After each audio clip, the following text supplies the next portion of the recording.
उत्तराखंड माता भेड़ों का हमें नमस्कार। आज हम बात करूँ कि जो आंगनबाड़ी फॉर्म है रही उनमें डॉक्यूमेंट कैसे अपलोड करी, साथ हम ये बारे में बात करूँ कि जो में टेक्निकल दिक्कत है उनको कैसे दूर करी जाओ, कमेंटू जवाब ले दूँ और जो समस्या है उन्हें समाधान करने के लिए हम प्रयास करूँ। धन्यवाद। सबसे पहले रावत सर का बहुत बहुत धन्यवाद जिन्होंने अपना कीमती समय हमारे चैनल के लिए दिया है। अब बात करते हैं आंगनबाड़ी भर्ती फॉर्म्स के बारे में, जिसका कंप्लीट वीडियो आपको हमारे आई बटन पर भी मिल जाएगा। इस वीडियो में बात करेंगे किस तरीके से आप अपने डॉक्यूमेंट को अपलोड कर सकते हैं। डॉक्यूमेंट अपलोड करने में यदि आपकी कोई समस्या है तो इस वीडियो को देखने के बाद आप कंप्लीटली डॉक्यूमेंट को अपलोड कर पाएंगे। डॉक्यूमेंट की बात करें तो सबसे पहले फ़ोटो आपको अपलोड करना होगा, जिसकी साइज़ 10 KB से लेकर 100 KB के बीच में हो सकती है। हस्ताक्षर भी आपको सेमी फॉर्मेट में अपलोड करना है। परिवार रजिस्ट्री की नकल आपको अपलोड करना ही है, जो कि आपको ग्राम विकास अधिकारी से बनवाना होगा और तब जाके आप इस परिवार रजिस्ट्री की नकल को अपलोड करेंगे।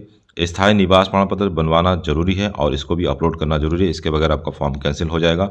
हाई स्कूल और इंटरमीडिएट के भी डॉक्यूमेंट आपको मार्कशीट अपलोड करने होंगे।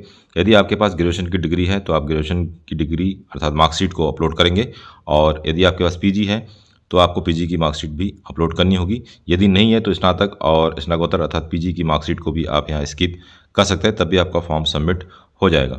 तो सबसे पहले बात करते हैं, यदि आपने किसी की फ़ोटो खींची हुई है तो आपको इस फ़ोटो की जो है उसको रीनेम करना होगा और उसके बाद उसकी साइज़ को 100 KB से कम करना होगा। फोटो की साइज़ को कम करने के लिए आप इस वेबसाइट का यूज़ कर सकते हैं। वेबसाइट का लिंक आपको हमारी वीडियो के डिस्क्रिप्शन में मिल जाएगा। कुछ इस तरीके से इंटरफेस आपको दिखाई देगा। यहाँ पे आपको सबसे पहले सेलेक्ट इमेज करना होगा, उसके बाद आपको साइज़ में 100 मेंशन करना होगा और सामने KB आपको लिखा हुआ दिखाई देगा। उसके बाद रिड्यूस साइज़ का एक ऑप्शन आपको दिखाई देगा, इस पर आपको क्लिक करना होगा। एक ऐड इसमें रन होगा, उस ऐड को आपको थोड़ी देर देखना होगा। उसके बाद आपके सामने ऑटोमेटिकली डाउनलोड ऑप्शन आ जाएगा और यहाँ से इस JPG फाइल को या JPG पिक्चर को आप डाउनलोड करके अपलोड कर सकते हैं। इंटर की मार्कशीट को अपलोड करने के लिए आपको फिर चूज़ फाइल वाले ऑप्शन पर क्लिक करना होगा। ध्यान रखेंगे, चूज़ फाइल वाले ऑप्शन पर क्लिक करने से पहले आप अपने फाइल साइज़ को अर्थात इंटरमीडिएट की मार्कशीट को रीनेम भी कर देंगे तो आपके लिए बेहतर होगा। जैसे आप यहाँ देख सकते हैं 12th मार्कशीट JPG लिखा रहा है और KB भी आपको यहाँ पे दिखाई देगा। उसके बाद सबमिट 12th मार्कशीट के ऑप्शन पे आपको क्लिक करना होगा और आपका जो मार्कशीट है सबमिट हो जाएगा। इस तरीके से आपको एक पॉपअप मैसेज दिखाई देगा जहाँ पे आपका नाम और लिखा रहेगा 12th marksheet is uploaded successfully. आपको ओके बटन पे क्लिक करना होगा। यदि आपने अभी तक फॉर्म को कंप्लीट नहीं किया है और आप अपना ब्लॉक बदलना चाहते हैं, यदि गलती से आपने यहाँ तक फॉर्म अप्लाई किया है तो यहाँ पर आपको एक ऑप्शन दिखाई देगा दूसरी परियोजना अर्थात विकासखंड के चुनाव के लिए, यहाँ क्लिक कर सकते हैं।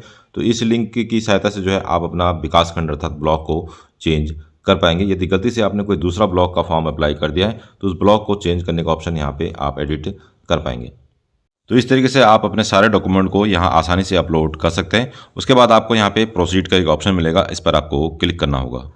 अब बात करते हैं कुछ कमेंट्स के बारे में। कमेंट्स है सर जनरल वाले EWS लगा सकते हैं, तो जनरल वाले EWS लगा के कोई फ़ायदा नहीं है, क्योंकि जो पोस्ट जनरल के लिए है उसमें जनरल वाले ही अप्लाई कर सकते हैं। इसके अलावा SC ST वाले भी अप्लाई कर सकते हैं, लेकिन EWS सर्टिफिकेट का कोई बेसिकली फ़ायदा होने वाला नहीं है, इसलिए इस सर्टिफिकेट बनाने की कोई आवश्यकता आपको नहीं होनी चाहिए। अगला सवाल है सर इसमें इनकम सर्टिफिकेट भी लगाना होगा, क्योंकि इससे पहले जो उत्तराखंड में आंगनबाड़ी वैकेंसीज आती थी उसमें इनकम सर्टिफिकेट मांगा जाता था, 4,000 या 5,500 से कम इनकम मांगा जाता था। लेकिन इस बार ऐसी कोई क्राइटेरिया नहीं है, इनकम सर्टिफिकेट की इस बार कोई आवश्यकता नहीं है, तो इनकम सर्टिफिकेट के बगैर भी आप फॉर्म अप्लाई कर पाएंगे। अगला सवाल है क्या दोनों पदों के लिए आवेदन किया जा सकता है? तो आंगनबाड़ी कार्यकर्ती और सहायिका की जो पोस्ट है, किसी एक पोस्ट में ही आप अप्लाई कर सकते हैं। यदि आप किसी एक पोस्ट में अप्लाई करते हैं तो दूसरा पोस्ट में अप्लाई ऑटोमेटिकली वेबसाइट आपका एप्लीकेशन स्वीकार ही नहीं करेगा। अगला सवाल है फॉर्म में गलती हो गई है तो करेक्शन कैसे होगा? तो गलती होने से पहले ही कई बार आपको आगाह किया जा चुका था कि फॉर्म भरते समय आप जो है थोड़ा धैर्य बना रखें, आराम से फॉर्म को अप्लाई करें, कोई जल्दबाजी ना करें। 31 जनवरी लास्ट डेट है, लेकिन कई कैंडिडेट्स जो है अभी भी गलत फॉर्म अप्लाई कर रहे हैं, क्योंकि इसका करेक्शन विंडो अभी तक कोई ऐसी इन्फॉर्मेशन नहीं आई है कि करेक्शन विंडो इसका ओपन होगा। तो यदि आप फॉर्म गलत भर चुके तो काफ़ी बड़ी मुश्किल आपके लिए हो सकती है, क्योंकि इसके लिए आपको फ़ोन करना होगा, मेल करना होगा और तब जाके देहरादून से ही करेक्शन हो सकता है। अदरवाइज़ इसका करेक्शन विंडो यदि ओपन होता है तब जाके आप करेक्शन कर पाएंगे, अन्यथा आप करेक्शन नहीं कर पाएंगे। अगला सवाल है सर जैसे हम रहते हैं पौड़ी में अर्थात पौड़ी का डोमिसाइल है और उधमसिंह नगर में रहते हैं, तो उस स्थिति में क्या कर सकते हैं? तो यहाँ पे आपको पता होना चाहिए कि डोमिसाइल आपका जिस भी ज़िले का है अर्थात पौड़ी का डोमिसाइल है तो पौड़ी से ही आपको अप्लाई करना होगा और सारे जो डॉक्यूमेंट्स हैं जैसे आधार है या फिर जो अन्य परिवार पहचान पत्र है, ये सारे जो है पौड़ी ज़िले के होने चाहिए। तो जिस ज़िले का आपके पास निवास प्रमाण पत्र होगा उसी ज़िले के सारे डॉक्यूमेंट होने चाहिए, भले ही आपने पढ़ाई कहीं से की हो। बेसिकली यहाँ पे स्थायी निवास की बात हो रही है, तो स्थायी निवास जहाँ का भी आपके पास है, जिस ज़िले का है, उसी ज़िले के, उसी ब्लॉक के, उसी गाँव में ही आप फॉर्म अप्लाई कर पाएंगे। अगला सवाल है, सर मेरा तलाक हुआ है और बट अभी वहाँ से सर्टिफिकेट नहीं मिला है कोर्ट से, तो इस कंडीशन में यदि आप बगैर सर्टिफिकेट के अप्लाई करते हैं तो एज ए जनरल कैटेगरी में आपका सिलेक्शन होगा और सिलेक्शन के चांसेस आपके कम हो जाएंगे। तो आपके पास अभी भी 1 महीना समय है। 1 महीने के अंतर्गत यदि आप कोर्ट से ऑर्डर ले आते हैं, तलाक के डॉक्यूमेंट ले आते हैं, तो आपका 100% जो है उस पोस्ट के लिए सिलेक्शन हो सकता है। अगला क्वेश्चन है, क्या इसमें एम्प्लॉयमेंट एक्सचेंज में नाम होना जरूरी है? तो उत्तराखंड के UKSSC और UKVSC के फॉर्म को बनने के लिए रोजगार जो पंजीकरण कार्ड है उसकी आवश्यकता होती है, लेकिन आंगनबाड़ी फॉर्म को अप्लाई करने के लिए किसी तरह के रोजगार पंजीयन कार्ड या नंबर की आवश्यकता नहीं पड़ेगी। अगला क्वेश्चन है, सर प्रीव्यू ऑप्शन तक पहुंचने के बाद उससे आगे फॉर्म जो है सबमिट नहीं हो पा रहा, तो अगर इस तरीके का कोई कंडीशन आ रहा है तो टेक्निकल एरर है। उस कंडीशन में आप लॉग आउट करिए, लॉग आउट करने के बाद आप दोबारा से प्रयास करिए। यदि तब भी नहीं हो रहा तो ये टेक्निकल दिक्कत है और ये 2-1 दिन में सही हो जाएगा, तो आपको थोड़ा धैर्य बनाए रखना होगा, जल्दबाजी ना करें, उसके बाद आप फॉर्म अप्लाई आसानी से कर पाएंगे। अगला सवाल है, सर मैरिज के बाद अगर सरनेम चेंज हो गया रखा है तो कौन सा सरनेम डालना है, अर्थात 10th की मार्कशीट वाला या मैरिज के बाद वाला? तो ये काफ़ी महत्वपूर्ण सवाल है। तो नॉर्मली जो गवर्नमेंट जॉब के लिए फॉर्म अप्लाई किया जाता है उसमें 10th बेस पे जो नाम आपका होता है उसी को लेके जो है फॉर्म अप्लाई किया जाता है, लेकिन महिलाओं के कंडीशन में कुछ कंडीशन में यहाँ पे अलग आपको देखने को मिलता है। अलग अलग डिपार्टमेंट का अलग अलग रूल है। तो यदि आप 10th के बेस पे भरना चाहते हैं तो भी भर सकते हैं, बशर्ते यदि आपका निवास प्रमाण पत्र में जो नाम है, अगर सरनेम चेंज होने के बाद निवास प्रमाण पत्र में आपका नाम चेंज हो रखा है तो आप निवास के आधार पर भी फॉर्म अप्लाई कर सकते हैं। अगला सवाल है, 10th और 12th यूपी से किया है लेकिन शादी उत्तराखंड में हुई है और डोमिसाइल भी उत्तराखंड का है, तो क्या फॉर्म अप्लाई कर सकते हैं? अवश्य आप कर सकते हैं। यदि आपके पास उत्तराखंड का डोमिसाइल है तो आप जो है उत्तराखंड के आंगनवाड़ी फॉर्म को अप्लाई कर सकते हैं, भले ही आपने यूपी से हाई स्कूल इंटर किया हो या फिर CBSE से किया हो या फिर कहीं भी अदर स्टेट से किया हो। अगला सवाल है, सर हमारे विलेज में ऑलरेडी ये पोस्ट फुल है तो फिर हम भी भर सकते हैं?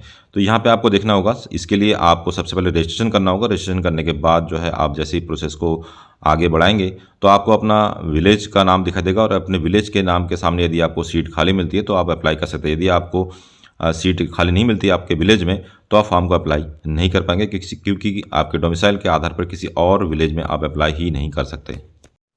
अगला सवाल है, क्या ये भर्ती सिर्फ मैरिड गर्ल के लिए है या अनमैरिड गर्ल के लिए? तो ये सभी के लिए, चाहे वो मैरिड हो चाहे अनमैरिड हो, कोई भी इस फॉर्म को अप्लाई कर सकते हैं। अगला सवाल है, क्या लड़के भी फॉर्म भर सकते हैं? तो लड़के इस फॉर्म को अर्थात आंगनबाड़ी फॉर्म को अप्लाई नहीं कर सकते, केवल महिलाएं ही इस फॉर्म को अप्लाई कर पाएंगे।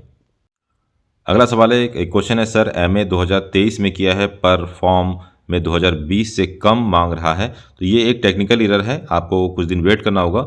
यदि आपने MA 2023 में किया है और आपकी मार्कशीट आ चुकी है तो आप MA के जो मार्कशीट है उसको लगा पाएंगे। ये टेक्निकल एरर की वजह से यहाँ पे 2020 आपको दिखाई दे रहा होगा। 2-1 दिन वेट करिए, उसके बाद आपको प्रॉब्लम सॉल्व हो जाएगा। अगला सवाल है, जिस लड़की की शादी हो गई है पर स्थायी निवास मायके का है तो ससुराल से अप्लाई करें या मायके के एड्रेस का? तो शादी होने के बाद आपको ससुराल के एड्रेस से ही अप्लाई करना है, अर्थात ससुराल के एड्रेस से आपको स्थायी निवास प्रमाण पत्र बनवाना होगा और परिवार रजिस्ट्री की नकल भी आपके ससुराल का ही आप लगा सकते हैं, अदरवाइज आपका फॉर्म कैंसिल हो जाएगा।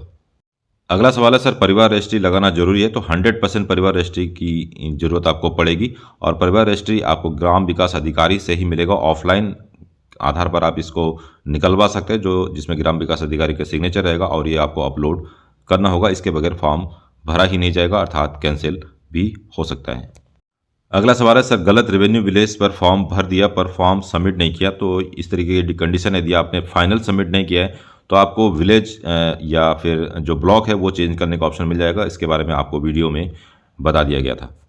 तो दोस्तों ये था आज का वीडियो। इस तरीके के वीडियो के नोटिफिकेशन को प्राप्त करने के लिए आप हमारा YouTube चैनल और टेलीग्राम चैनल ज्वाइन कर सकते हैं। मिलते हैं नेक्स्ट वीडियो में। जय उत्तराखंड।